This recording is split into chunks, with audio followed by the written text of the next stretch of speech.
Okay, so let's talk a little bit about the colonies and how they compare and contrast with each other.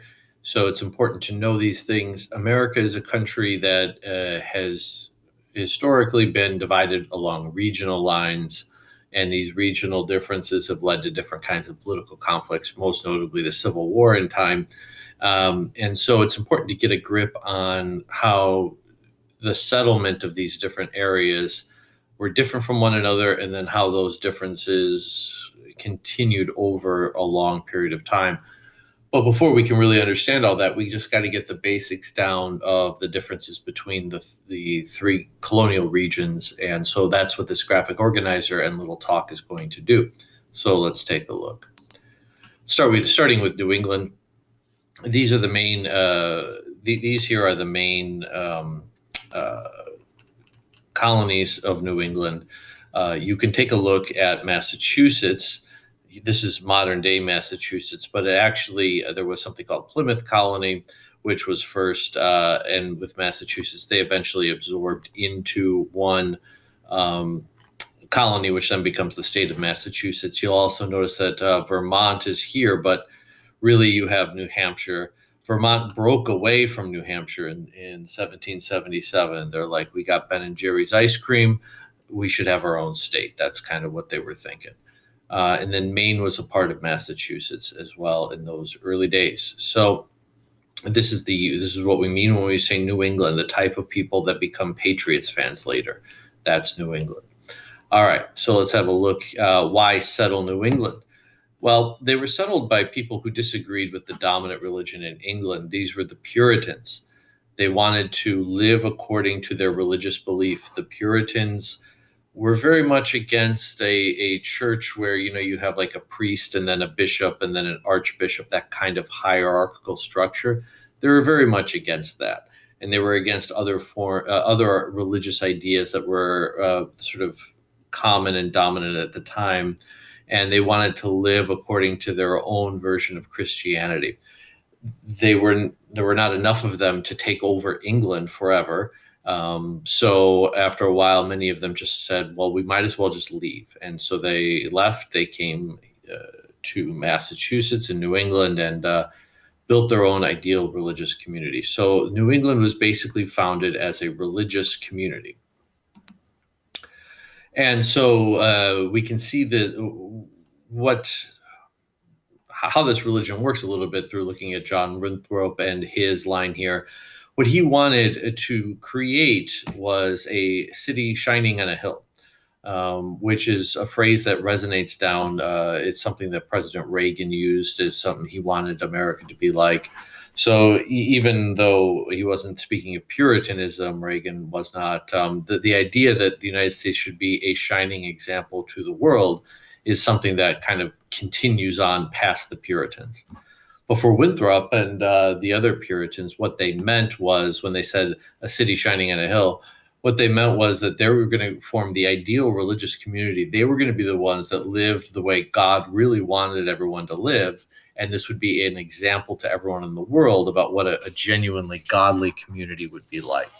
And that was the mindset of the people who came over to found Massachusetts Bay Colony, Plymouth Colony, and the like. Okay, so that is, they were searching after a utopia, creating a utopia. But there was trouble right away, because you have people trying to form this ideal religious community. People come over and they start to even disagree with one another. So Roger Williams is somebody who came over to Massachusetts and disagreed with the Puritans over various theological questions that we don't have to get into. Now, when Winthrop here is talking about the city on a hill, he's got one idea of what the right religious community is like. You cannot have anyone else with different opinions in that community, because the whole basis of the community is that everyone is on the same page religiously. Okay, so when a person like Roger Williams comes along, what do you do with him? He disagrees over what the theology is. So what do you do with someone like that? Well, you kick them out is what you do.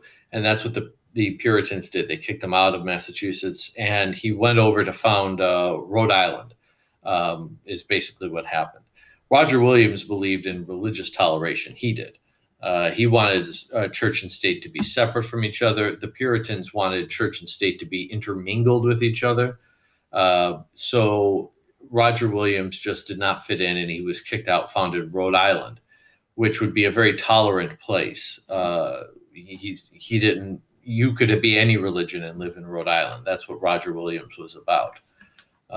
So you can already tell that you have the Puritans trying to create this ideal religious community, but as people come along and challenge that ideal religious community, the Puritans have got a problem on their hands. They either have to accept other people's views, which would undermine the purity of their thing, or you kick them out. And in the early days, that's what the Puritans did. They kicked people out, like Anne Hutchinson.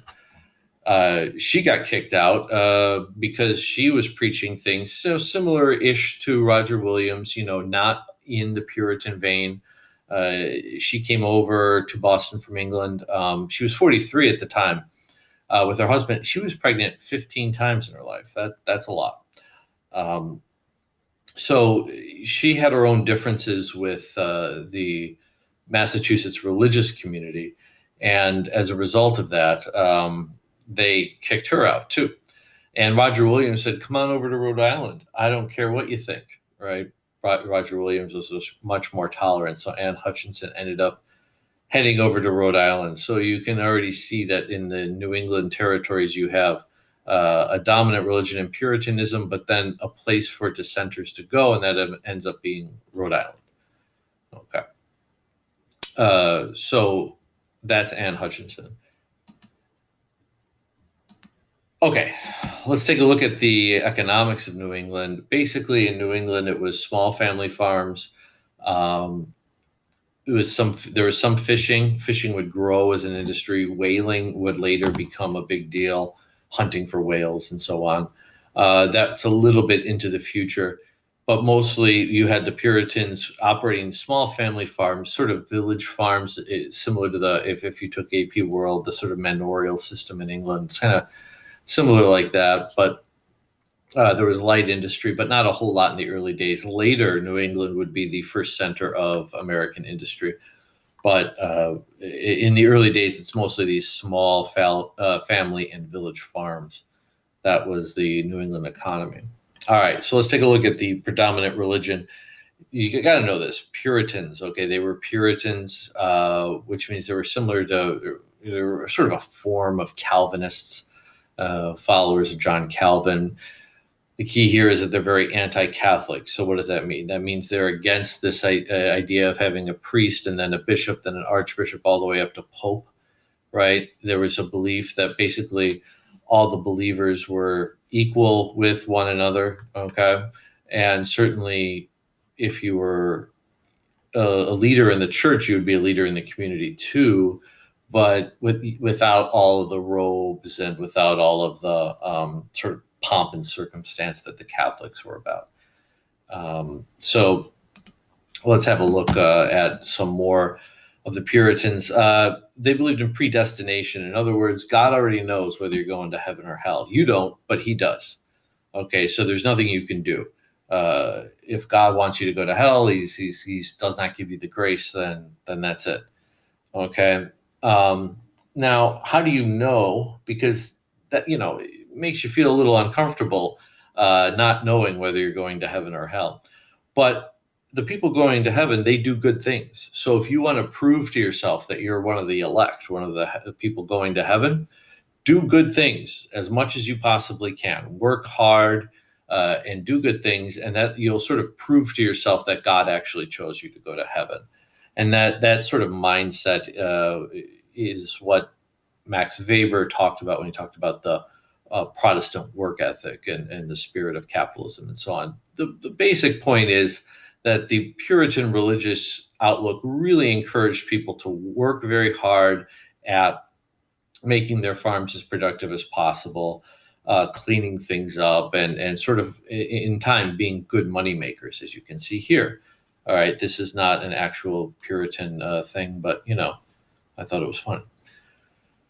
So the religious outlook, this is the big takeaway, is that it encouraged Puritans to work hard and eventually become good capitalists.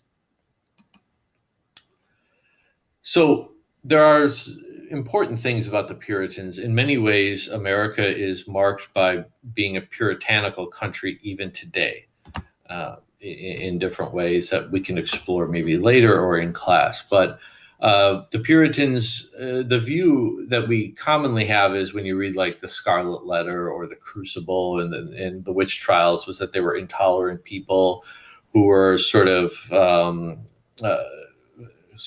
stuffy about, sex and different things like that.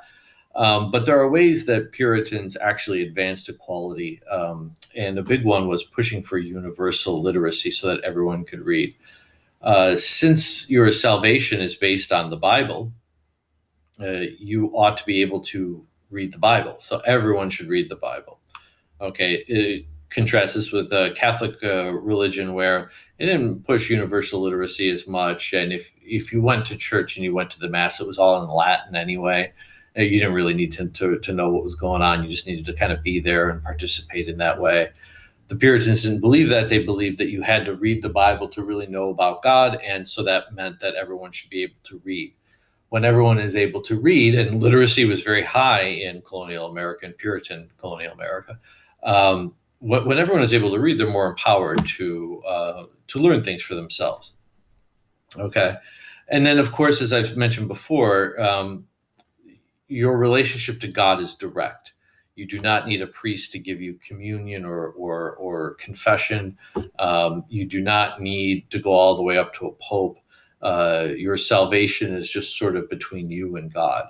So this sense that the most important thing, when it comes to the most important thing, which is whether or not you're going to heaven, your relationship to God is just as direct as anyone else's. Okay. That encourages a sense of equality among all people. Okay. And the other thing too, the Puritans were the type of people that they didn't get along with others. In other words, they were dissenters. They were against the norm. And so you have people coming to America who were fighting against norms. They had dissenting personalities, and in a way, that sense of dissent being a good thing kind of becomes also a part of equality. Like, hey, I got my own views. I'm going to live according to my own life. All right, I don't need you. That kind of thing. Okay. The Puritans, though, they did not advance equality because, they really looked down on people who were different from them religiously. Okay, they were the ones who had the truth, and everyone else was wrong. So they weren't tolerant of different views and different lifestyles. Okay, so there are ways in which the Puritan religious outlook encouraged equality, and there are ways in which it didn't. All right, let's go on to the middle colonies. These are the middle colonies. Maryland is a bit of an in-betweener. In certain cultural ways, Maryland fits into the scheme of the middle colonies, but ultimately it goes as a southern colony because it becomes a slave colony. Okay, why settle? Well, New York and New Jersey were settled by the Dutch, and it was a commercial colony, fur trading, stuff like that, fishing and fur trading. Okay, Pennsylvania was settled by William Penn because he was a Quaker, and Quakers were similar to the Puritans in the sense that they did not fit into the norm of English religion, and so they wanted to create a utopia. They were different from the Puritans in terms of what they believed, but similar in the sense that they both wanted to create a utopia. And Maryland was a place for Catholics to go. It was, Maryland. It was a place for Catholics to settle by Lord Baltimore, who was Catholic himself. Okay. All right. So this combination of commercialism and religious idealism, very, very American, especially sort of Yankee America kind of combination. Okay. The big person you got to know is William Penn. He was the leading Quaker.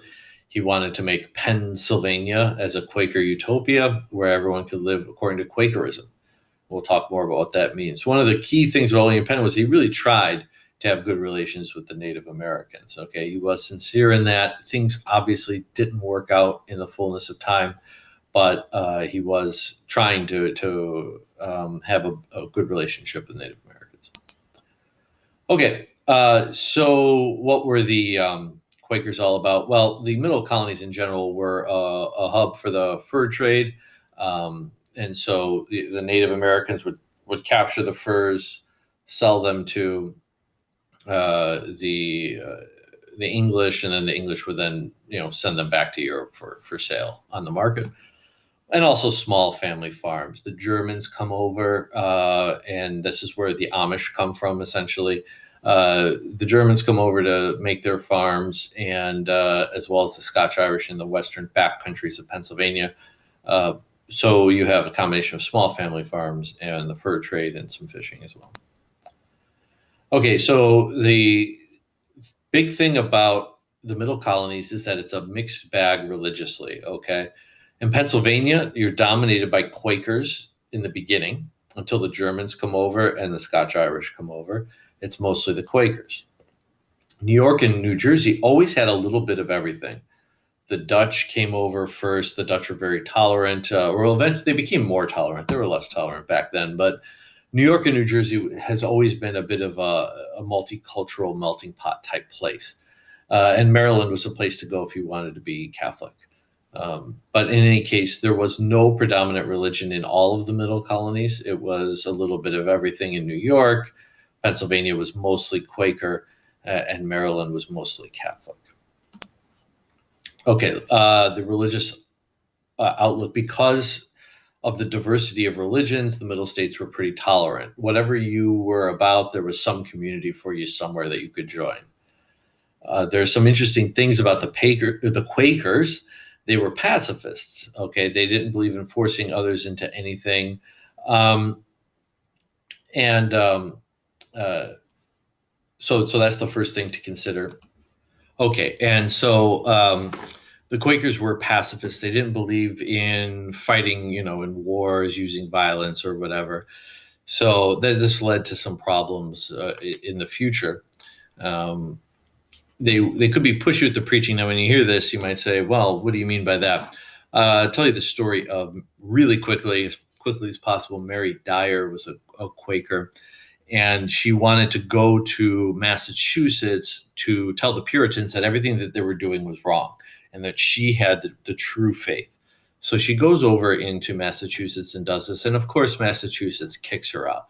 So she comes back in with a couple of friends, and Massachusetts was like, you can't be doing this here. We're not a tolerant religious community. Get out. They wouldn't do that. So what they did was they basically executed the two men that she was with for preaching heresy, and they let her go. And she said, I don't want to go. You have to change your laws to allow for Quakers to preach and for everyone to kind of convert into Quakerism. I'd rather you kill me than keep the law. And the Massachusetts people were like, you know what? We're just going to kick you out. Go to Rhode Island. That's, Rhode Island's fine with you. Just go. So they kicked her out again. She goes back into Massachusetts one last time until they finally execute her. This sort of desire for martyrdom was something that you could see in the early Quaker religion. They wanted to preach to people who were resistant. Interestingly, not too many Quakers stayed in Rhode Island because once they realized everyone just sort of tolerated you, I don't know, they didn't want to be there. They wanted to go to a sort of hostile area and preach to the hostile crowd. That was a sort of early Quaker trait. Well, anyway, overall, the Middle States are religiously tolerant. It wasn't exactly a love fest, but you could find different religions, whether it be Quakers, different kinds of Protestants, French Protestants, Catholics in Maryland, and then also an ethnic mix. Okay, so America's sort of diversity that we see today, it has a kind of early model in the Middle States. All right, so let's talk about the South. The southern states become defined by having slavery. Okay, so these are the states that have slavery. Delaware also had slavery, but on a lower scale here. Okay, so these are the southern states or colonies. Now, the Southern colonies were not settled like the Quakers in Pennsylvania and the Puritans for religious purposes. The Southern colonies were settled as a place to make money.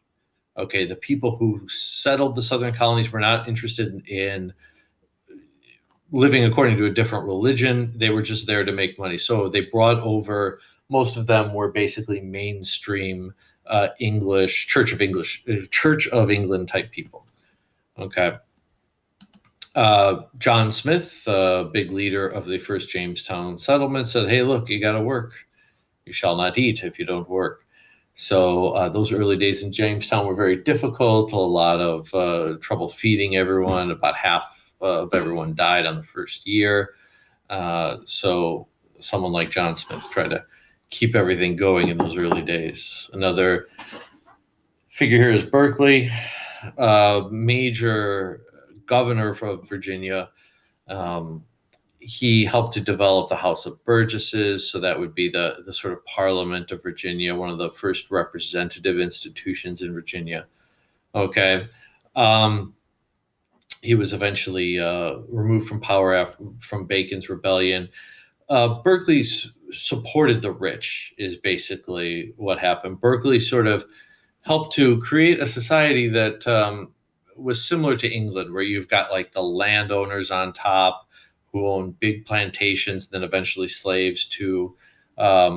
So these sort of big, rich, wealthy landowners with their slaves instead of serfs, as it was in Europe. And then on the bottom would be the small, poor farmers just trying to eke out a living. Berkeley had no problem favoring the wealthy. And so you have in Virginia and in the South a much more hierarchical society that looks a lot more like medieval Europe did than, let's say, Massachusetts or Pennsylvania. Okay, so the difference of a much more hierarchical Southern society and a more egalitarian New England society, we will see these differences play out as America continues to develop.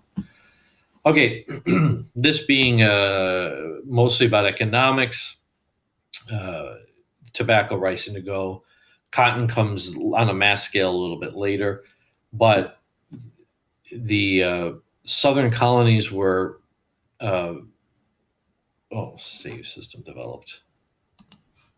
Yeah. So anyway, you have a big cash crop system. The Southern colonies are really good for big plantation economies based on the rivers and how the rivers made it easier to trade. The rivers made it easier to basically trade large surplus products. So the rivers also had an effect on the soil to make very large plantations possible. You didn't have to hack out large plantations from a wilderness the way you had in the Northeast and the middle colonies. Basically, the point is that the geography was much more favorable to and that's not a save system, it's a slave system. So I tried to fix that. I paused this thing and I was like, well, how do you get in there and fix it? But when you have the Screencastify thing going, it means you can't edit the thing there. So I'm sorry about that. The South doesn't develop much industry. They focus in on the farming, and that will become a big deal later when we talk about differences between North and South. Predominant religion, again, Virginia and the Southern colonies follow along the mainstream of English religion. They don't stray much. And so the kind of religious idealism and conflict that you see in the Northeast and in some of the middle colonies, you just don't see that in the South. It's not an issue. Maryland becomes a slave colony, and it's for Catholics, though. Okay. So as I just said, the kind of great religious idealism that you see in the North, you just don't see here in the South. In fact, they kind of looked down on the Puritans and the Quakers, thought they were just weird, wanted to keep them out. And so what ends up happening is that the South becomes similar to the Royalist or Tory class system of England, where you have, lords and serfs and a very sort of hierarchical structure that is replicated in the South. where you have slave owners and slaves, and then the sort of poor white farmers who just have their own little farm going on in this kind of structure, uh, is replicated in the South. Okay, and so that's it. That's your basic uh, basic differences between the colonies. These differences will matter very much because American growth in a lot of ways is seeing different regions of the country developing a little bit differently and then coming into conflict with one another. And those conflicts arise from the fact that different types of people with different types of priorities settled in different types of places in the United States, or what becomes the United States. Okay,